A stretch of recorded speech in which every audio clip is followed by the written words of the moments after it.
Presidenti i SBA Donald Trump për të përkujtuar kryengritjen e 1821-shit priti në shtëpinë e bardhë kryepeshkupin e Amerikës Elpidoforos, i cili i dhuroi atij një kryq të shenjtë, duke e krahasuar atë me Konstantinin e Madh, themeluesin e Konstantinopojës. Një nga aktivistët më me ndikim amerikan të lëvizjes MAGA, Jack Posobiec, publikoi një fotografi të këtij momenti të veçantë me mbishkrimin Konstantinopoj. Kjo nuk është era e parë që një nga figurat më të njohura të lëvizjes MAGA i bën një referencë të tillë emrit të qytetit. Është e njohur lidhja e lëvizjes MAGA me simbolet historike dhe fetare të Bizantit, si Elon Musk, ashtu edhe Steve Bannon e kanë përdorur këtë term në të kaluarën, duke shkaktuar reagime të forta nga Turqia, e cila e konsideron fyese përdorimin e emrit Konstantinopoj në vend të Stambollit. Dhe si për t'i hedhur më tej benzinë zjarrit që ndezi MAGA, ministri grek i shëndetësisë, Andonis Georgiades, shpërndau postimin e Jack Posobiec, i cili kombinonte Trump me Stambollin. Jack Michael Posobiec III, i lindur më 14 dhjetor 1984, është një aktivist amerikan i alt djathtas, prezantues televiziv dhe ish oficer i zbulimit të marinës së Shteteve të Bashkuara. Ai është bërë i njohur për mbështetjen e zjarrt për Donald Trump dhe retorikën e tij MAGA në X, ku ka miliona ndjekës. Ai bashkëpunoi me One America News Network nga 2018 deri në 2021 dhe aktualisht është mikpritës në Turning Point USA dhe redaktor kontribues në Human Events. Vëllai i Jack Posobiec,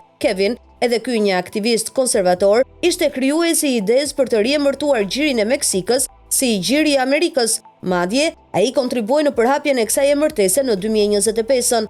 Në prill 2024, Kevin ngarkoi një foto nga gjiri në X, duke shkruar, duke lundruar në gjirin e Amerikës. Emri i tij sakt do të jetë kur të vi viti 2025. Jack u përsëriti idenë 3 milion ndjekësve të tij, duke deklaruar në dhjetor 2024, gjiri i Meksikës, mendoj se keni parasysh gjirin e Amerikës. Është e paqartë nëse Donald Trump u ndikua drejt për drejt nga këto mesazhe, por ajo që dihet është se Posobiec ndiqet nga Trump në X. Në këto kushte ai kontribuoi në popularitetin e propozimit. Në janar 2025, Trump nënshkroi një urdhër ekzekutiv për riemërtimin e gjirit në ditën e parë të mandatit të tij të dytë. Pra ndërsa ai nuk ishte i pari, Posobiec luajti një rol kryesor në miratimin e tij nga lëvizja MAGA.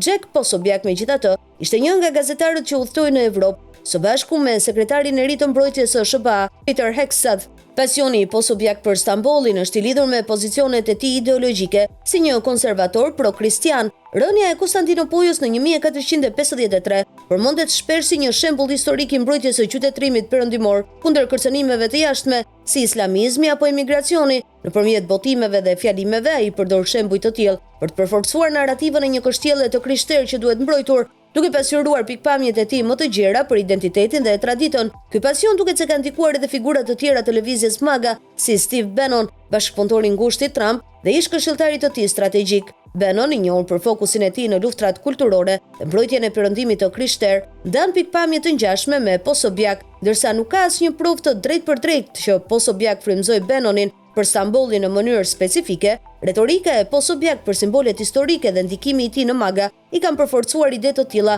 në lëvizjen më të gjerë në SBA, shkruan Newsbomb.gr. Bannon, përmes podcastit të tij Dhoma e luftës, shpesh ka promovuar narrativa të ngjashme, duke treguar një konvergjencë ideologjike.